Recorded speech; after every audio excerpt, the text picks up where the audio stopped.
দেরি করলে সমস্যা নাই, তাহলে জবাব দিয়ে ফেলি। এক নম্বর প্রশ্ন হলো, আহলে হাদিস কি সাহাবীর জামানায় ছিল? প্রতিটা শব্দের দুটো অর্থ থাকে, একটা হলো শাব্দিক অর্থ আর একটা পারিভাষিক অর্থ। শাব্দিক অর্থ আহলুল হাদিস মানে হলো হাদিসের অধিকারী, হাদিসের ধারক বাহক। যেমন আমাকে যদি জিজ্ঞাসা করেন কয়েকজন শ্রেষ্ঠ আহলুল হাদিসের নাম বলেন তো, আমি এক নম্বরে বলবো ইমাম বুখারী, দুই নম্বরে বলবো ইমাম মুসলিম, তিন নম্বরে বলবো ইমাম তিরমিজি। বলবেন হুজুর তারা আবার আহলে হাদিস হলো কিভাবে? আমি বলবো না, ওই যে হাদিসের শাব্দিক অর্থ যেটা আর কি, হাদিসের ধারক বাহক, এই বিবেচনায় তো যত মুহাদ্দিস আছে, মুহাদ্দিস মানে কি, যারা হাদিস বর্ণনা করেন, যারা হাদিসকে উম্মতের নিকট প্রজন্ম থেকে প্রজন্মে পৌঁছান, তারা সকলে আহলুল হাদিস। কিন্তু এগুলো শাব্দিক বিবেচনা।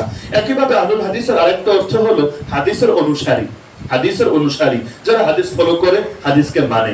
তো এখন এই শব্দটা কোন জায়গায় প্রয়োগ হচ্ছে, তো সেই জায়গা দেখে দেখে অর্থটা বের করে আনতে হয়। ওই যে শুরুতে আমি আলোচনায় সালাত শব্দ দেখালাম না, সালাতের অর্থ কখনো নামাজ, যেমন আকিমুস সালাহ, নামাজ কায়েম করো। সালাতের অর্থ কখনো দুরুদ, ইয়া আইয়ুহাল্লাযীনা আমানু সাল্লু আলাইহি, হে ঈমানদাররা নবীর শানে দুরুদ পড়ো। তো কোন জায়গায় প্রয়োগ হলো, ওই জায়গা অনুসারে অর্থ বের করে আনতে হয়। যেমন ইমাম তিরমিজির কিতাব আছে সুনানুত তিরমিজি, এই কিতাব পড়লে আপনারা দেখবেন উনি বিভিন্ন জায়গায় আহলুল হাদিস শব্দটা ব্যবহার করেন। উনি বলেন ওয়া আলাইহি আমালু আহলিল হাদিস, আহলুল হাদিসের আমল এভাবেই চলে আসছে। আহলুল হাদিস বলতে উনি বোঝান মুহাদ্দিসরা। উনি কাদেরকে বোঝান? মুহাদ্দিসরা। যে একদিকে আছেন ফুকাহায়ে কেরাম আর একদিকে আছেন মুহাদ্দিসিনে আযম। তো মুহাদ্দিসরা এভাবে আমল করে চলে আসছে। তো বর্তমানে আহলুল হাদিস বলতে আমরা নির্দিষ্ট একটা দল বুঝি, আমরা এই শাব্দিক অর্থ বুঝি না। না হলে আহলুল হাদিস বলতে যদি মুহাদ্দিস বুঝি, তাহলে বাংলাদেশে যাদেরকে আহলুল হাদিস বলা হয়, যাদের সংখ্যা তারা বলে নাকি 2 কোটিরও বেশি। আমার বিশ্বাস হয় না, আমাদের ওই ভাইয়েরা বলে 2 কোটিরও বেশি। এই 2 কোটির মধ্যে কয়জন আমার সামনে বসে বিশুদ্ধভাবে হাদিসের কিতাব পড়তে পারবে? আপনাদের কি ধারণা? আমি যদি হাদিসের আরবি কিতাবগুলো খুলে দেই, হাদিসের আরবি কিতাবগুলো খুলে দেই, আপনাদের কি ধারণা 2 কোটি যদি থাকে, 2 কোটির মধ্যে 2000 জন পড়তে পারবে কিনা? এটা নিয়ে তো আমার সন্দেহ জাগে। তাহলে সংখ্যা কত কম। তাহলে আহলুল হাদিস যে মুহাদ্দিস অর্থে বলি না, এটা তো নিশ্চিত, এটা তো নিশ্চিত। তাহলে আমরা কোন অর্থে বলি? আমরা আহলুল হাদিস বলতে একটা বিশেষ সার্কেল, একটা বিশেষ ধারা বুঝি, একটা বিশেষ সার্কেল, একটা বিশেষ ধারা বুঝি। না হলে আমিও তো হাদিসের কিতাব পড়াই, আজকে থেকে পড়ে এমন না, আরো অর্ধযুগ থেকে পড়াচ্ছি আলহামদুলিল্লাহ। আল্লাহ যতদিন হায়াতে বাঁচিয়ে রাখেন পড়াবো ইনশাআল্লাহ। আমাকে জীবনে আহলুল হাদিস বলবে? বলেন না, বলবে কেন? আমি হাদিস পড়াই না, আমি তো মুহাদ্দিস না, শাইখুল হাদিস আলহামদুলিল্লাহ, সহিহ বুখারী, বুখারী আউয়ালে পড়াই, তা আমারে আহলুল হাদিস বলে না কেন? বলবে হুজুর এটা এখন পরিভাষা হয়ে গিয়েছে, শাব্দিক অর্থ কি ওটার বিবেচনা। যেমন ধরেন সালাফি, সালাফি মানে কি? সালাফে সালেহিনের অনুসারী। সালাফে সালেহিন কারা?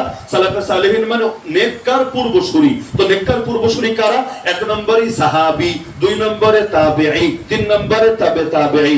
তো যারা সাহাবী মানে, তাবেঈ মানে, তাবে তাবেঈ মানে, তারাই তো সালাফি। আচ্ছা আপনারা যারা বসেছেন, আপনারা সাহাবী মানেন না তো? তাবেঈ তো মানেন না, তাবে তাবেঈ বলবেন সবই মানেন। তাহলে আপনারা সালাফি না? অবশ্যই সালাফি। যারা সালাফকে মানে তারাই তো সালাফি। কিন্তু আমি যদি বলি আপনারা সালাফি, বলবেন না হুজুর আমরা সালাফি না। কেন? সালাফ মানেন না? বলবেন তা তো মানি, কিন্তু হুজুর শব্দটা তো এখন দলীয় নাম হয়ে গিয়েছে, বিশেষ পরিভাষা হয়ে গিয়েছে, তো শাব্দিক অর্থ কি ওটা এখন বিষয় না। যেমন সুন্নি, সুন্নি মানে কি? যারা সুন্নত মানে তারাই তো সুন্নি। আমি সুন্নত মানি না, আপনারা মানেন না, আমাদের হুজুররা মানে না, কওমি আলেমরা মানে না, তো আমরা সবাই সুন্নি। আসেন গজল গাই, আমরা সবাই সুন্নি। কিন্তু বলবেন না হুজুর এই শব্দ বললেন না কেন? যে এখন সুন্নি বললে লোকে সিন্নি বোঝে। আলো কেমন হয়ে গেছে না? তাহলে বিশেষ দলীয় নাম যখন হয়ে যায়, তখন এটাকে পাইকারি ব্যবহার করা যায় না। যেমন ধরেন বাঘ মানে তো বাঘ, যার লেঞ্জা আছে, আবার 4টে হাত পা আছে, আবার মানুষের রক্ত খেতে পারে। তা আমাদের ক্রিকেট খেলোয়াড়দের যখন টাইগার বলে, ওদের লেঞ্জাটা কই থাকে?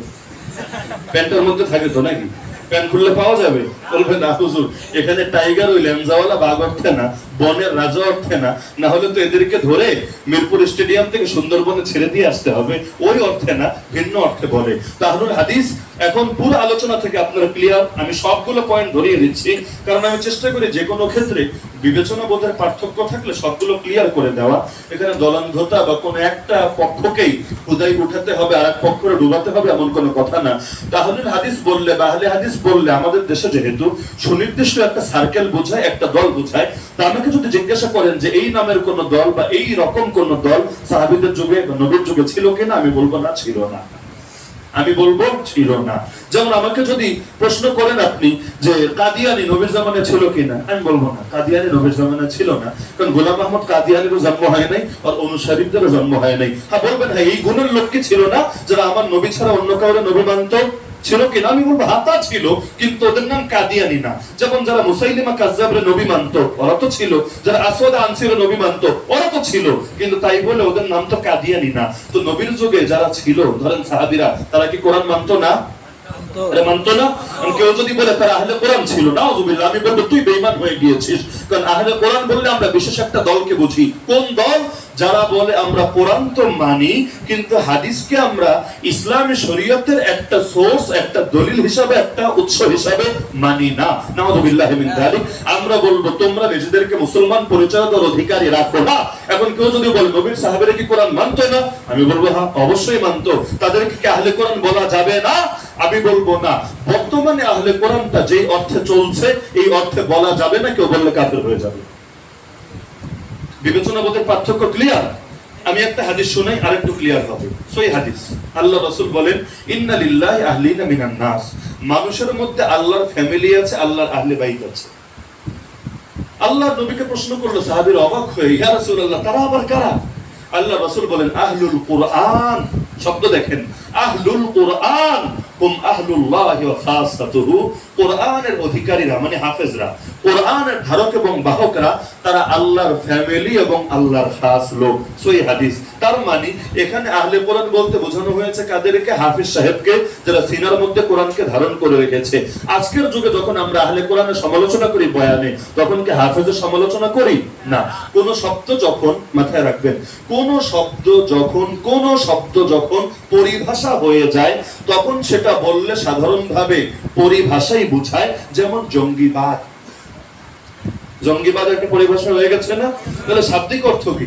শাব্দিক অর্থে জং মানে যুদ্ধ, জঙ্গি মানে যোদ্ধা, জঙ্গিবাদ মানে যুদ্ধের মতবাদ। শাব্দিক অর্থের বিবেচনায় যদি দেখেন, তাহলে কেউ যদি বলে ইসলামে জঙ্গিবাদ নাই, তাহলে সে কি বলতে চায় ইসলামে যুদ্ধ নাই, ইসলামে কিতাল নাই, ইসলামে জিহাদ নাই। আর কেউ যদি এই কথা বলে শাব্দিক অর্থের বিবেচনায়, ইমানদার থাকবে নাকি? তাহলে বলবেন যে যারা ইসলামে জঙ্গিবাদ নাই বলে ওরা তাহলে কি কাফের? আমি বলবো না। ওরা কোন অর্থে বলে আগে ক্লিয়ার করো। এখন যারা বলে এদের মধ্যে একটা দল আছে ওই চুলকানি অর্থেই বলে, কাফের মুশরিক নাস্তিকদের মধ্যে, কিন্তু আরো অনেকে বলে এই অর্থে যে ইসলামে সন্ত্রাস নাই, তারা সন্ত্রাস আর জঙ্গিবাদটাকে সমর্থক অর্থ হিসেবে ব্যবহার করে। তো ফতোয়া দিতে চাইলে আগে ক্লিয়ার হতে হবে শব্দটাকে কোন অর্থে ব্যবহার করা হচ্ছে। তো যেহেতু প্যাচান্না একটা প্রশ্ন করেছেন, প্যাচান্না প্রশ্ন মানে বুঝছেন তো, আমি যদি এক বাক্যে জবাব দিই কালকে বাংলাদেশের মিডিয়া গরম হয়ে যাবে, ফেসবুক ইউটিউবে একেবারে সেই চুলচেরা বিশ্লেষণ চলবে। এজন্য ভেঙে চুরে একেবারে নারী নক্ষত্র বের করে তারপর সার্জারি করে করে জবাবটা দেওয়া লাগলো। এখন জবাব ক্লিয়ার তো, যে আহলুল হাদিস এই শব্দটা বর্তমানে যে অর্থে চলছে, এই অর্থের এই বিশেষ সার্কেল, বিশেষ দল, এই বিবেচনায় যদি জিজ্ঞাসা করা হয়, তাহলে এই রকম দল আল্লাহ নবীর জামানায় ছিল না, এই রকম দল। আর যদি বলেন যে হাদিস মানতো কি নয় যুগের লোকেরা, কোরআন মানতো কি না, নবীর আদর্শ মানতো কি না, আমি বলবো এটা তুমিই বলো, আমার জবাব দেওয়া লাগবে না, তুমিই বলো মানতো কি না। কিন্তু এখানে মানা এক জিনিস, পরিভাষা এক জিনিস।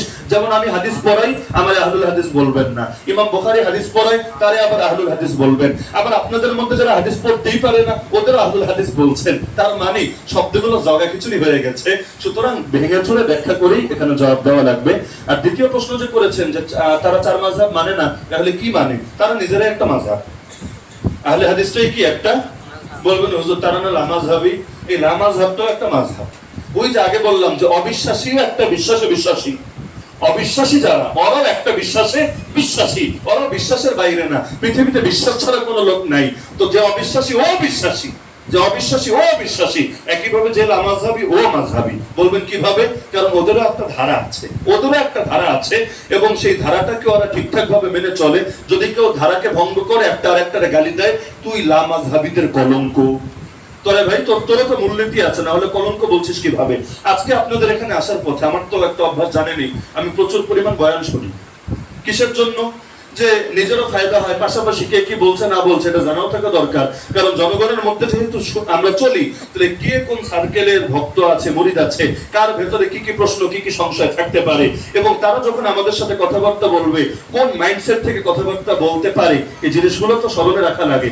এখন আলহামদুলিল্লাহ হালত অনেকটা এমন হয়েছে, অনেকের চেহারা চোখ আর চলাফেরা দেখলে বুঝতে পারি যে এটা কোন গ্রুপের লোক, এটা এই গ্রুপ নই গ্রুপ নই গ্রুপ। আপনাদের এখানে আসার আগে মাগরিবের নামাজ পড়েছে আমি এক মসজিদে, এদিকেই কাছে। তো ঢোকার সময় তিনটা লোক একজন আরেকজনকে দেখাচ্ছে, দেখানো দেখে আমি বুঝেছি এক নম্বরে চিনেছে, দুই নম্বরে আমারে নিয়ে একটু অ্যালার্জিও আছে। হ্যাঁ, এখন সামনাসামনি তো আর কেউ অ্যালার্জি প্রকাশ করে না, এখনো পর্যন্ত এরকম হালত আমরা দেখি নাই। তো এখন পুরো নামাজের শুরু থেকে শেষ খেয়াল করলাম, একেবারে বের হয়ে আসা পর্যন্ত সবকিছু গভীরভাবে খেয়াল করছে। আর আমি তাদেরকে যেই দলের ভেবেছিলাম, তাদের নামাজ পড়া দেখে আমি বুঝে ফেলেছি, যাক আমার ধারণা ঠিক আছে, তার ওই দলেরই। তো এখন চোখ চলাফেরা এগুলো দেখে অনেক কিছু বুঝে আসে আলহামদুলিল্লাহ, একটা অভিজ্ঞতার কারণে। তো আজকে শেখ আব্দুর রাজ্জাক বিন ইউসুফের একটা বয়ান শুনছিলাম, উনি আফসোস করে বলছেন যে আহলে হাদিসরা ওনারা কি পরিমাণ পিটিয়েছে, কি পরিমাণ মেরেছে, কি পরিমাণ জুলুম করেছে। তো এখন বলছে যে এক জায়গায় বয়ানে উঠেছে এমন মাইর মেরেছে, জুতাটা পর্যন্ত ফেলে রেখে উনি গিয়ে মোটরসাইকেলে উঠেছে। আর এক জায়গায় উনি পালাচ্ছে, ওই সময় যে মোটরসাইকেলে পর্যন্ত ওনারা গিয়ে কিল ঘুষি মেরেছে। আবার আরেক জায়গায় বয়ানে উনি জুম্মার দিন খুতবায় উঠে দাঁড়িয়েছে, একজন একেবারে ঘুষি নাকি সামনে এনে বলেছে নাম, না হলে এখনই তোরে ঘুষি মেরে দাঁত ফেলে দেবো। লাস্টে দুঃখ করে বলছে যে যারা আমারে সারা জীবন জুড়ে মেরেছে, আর তোমরা যদি চাও বিশাল কিতাবও লিখে ফেলতে পারবা আমার মাইর খাওয়ার ইতিহাসের পেছনে, যারা আমারে মেরেছে সব আহলে হাদিস। আমি পুরো আসমান থেকে বললাম হায় হায় হায়। যদি এটা বলতো যে সবাই হলো অন্য দলের লোক, জিনিসটা স্বাভাবিক লাগতো। বাংলাদেশে কামড়া কামড়ি কাজ্জে মারামারি এগুলো তো চলেই, কিন্তু সবাই যারা মেরেছে সবাই ওই একই দলের, আমার মাথায় ধরলো না যে ব্যাপারটা আসলে কি। আমি নিজেও আগে দেখেছি, একবার শেখ আব্দুর রাজ্জাক বিন ইউসুফের গাড়িতে এমন হামলা হলো, তারে তো মেরেছে ল্যান্ড ক্রুজার প্যারাডো, কোন দামের গাড়ি তো বুঝতেই পারছেন, গাড়ির কাঁচটা ভেঙে পর্যন্ত একেবারে শেষ করে ফেলেছে। তো বুঝলাম এইটা ওই সার্কেলের মধ্যে চলে। একইভাবে আমাদের সুন্নি যারা আছে, মানে সুন্নি হওয়ার দাবিদার, সুন্নি তো সবাই, আপনারাও সুন্নি, যারা সুন্নাত মানে তারাই সুন্নি। তো নামটা যারা ধারণ করে আর কি, এরা মাঝে মধ্যে মারপিট করে না। বিবারিয়ে এক বক্তার জিহ্বা কেটে ফেলেছিল, মনে নাই? যার জিহ্বা কেটেছে সেও সুন্নি, যারা কেটেছে তারাও হলো সুন্নি। তার মানে প্রচুর মারপিট চলে। আমার মাঝে মধ্যে শুকরিয়া আসে, যাক আলহামদুলিল্লাহ, আল্লাহ আমাদের কওমি ঘরানার লোকদেরকে ভালো রেখেছে। মাঝে মধ্যে টুকটাক লাগলেও ওই মুখ পর্যন্তই থাকে, মাইক পর্যন্তই থাকে, কেউ কাউরে মারে না আলহামদুলিল্লাহ। মারতে দেখেছেন? আমি দেখি নাই, আমার অজানায় কেউ কোনোটা থাকলে থাকতে পারে। তো যেই হারে মায়ের এদিক সেদিক চলে, তো জিনিসটা মুশকিল। তাহলে মারামারি করবে কেন? আহলুল হাদিস পরিচয় দেওয়ার পর মারামারি করবে কেন? তার মানে ধারাগত পার্থক্য আছে নাকি নাই? আহলে হাদিসে সবার হাত বাঁধা একরকম, সবার নামাজ পড়া একরকম, তাদের মধ্যে বহুত ইখতিলাফ আছে নাকি নাই? আছে। ইখতিলাফ মেটানোর জন্য লামাযহাবি হয়েছে, দিন শেষে ইখতিলাফ তারাও মেটাতে পারে নাই। এখনো পর্যন্ত তারা বহু মাসালায় ইখতিলাফ করে যাচ্ছে এবং করতে বাধ্য। কারণ কোরআন হাদিসের দলিলেই যদি ভিন্নতা থাকে, তুমি ভাই ভিন্নতা মেটাবা কিভাবে?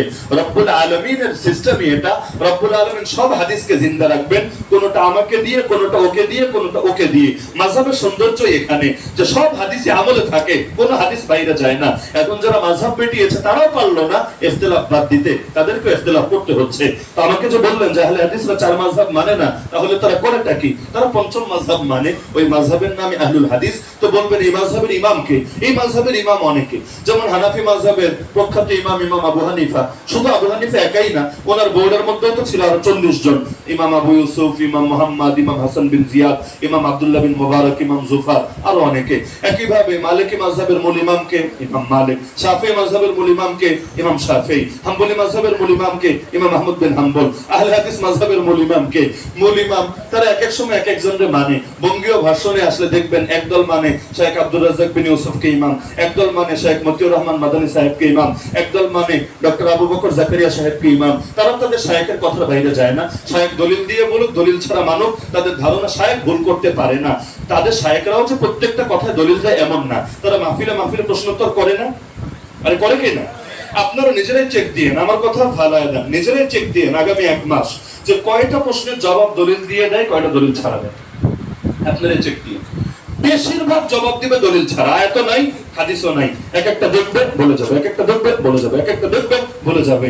তো এখন মুরিদ এটা মানছে কেন? শায়েখ তো দলিল দেয় নাই, শায়েখ তো হাদিস শোনায় নাই, মানছে কেন? তার নাম না আহলে হাদিস, আহলে শায়েখ তো না, আহলে হাদিস আহলে শায়েখ তো না, মানছে কেন? বলবে আমাদের শায়েখ হাদিসের বাইরে কথা বলে না। বাহ, তোমাদের শায়েখরা জাদুঘরে সাজায় রাখো।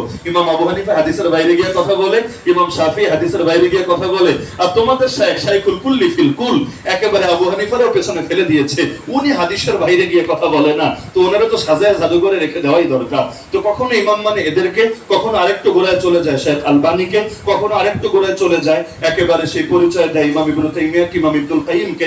তবে এগুলো আবার সব ক্ষেত্রে মানে না। ইমাম ইবনে তাইমিয়া হাম্বলি, হাম্বলি মাযহাবের অনুসারী। ইমাম ইবনুল কাইয়িম হাম্বলি, হাম্বলি মাযহাবের অনুসারী। শেখ মুহাম্মদ বিন আব্দুল্লাহ ইবনে নজদি হাম্বলি মাযহাবের অনুসারী। কিন্তু আমাদের যারা পরিচয় দিচ্ছে তারা বলে আমরা মাযহাবই মানি না। তাহলে মিলল কেমনে?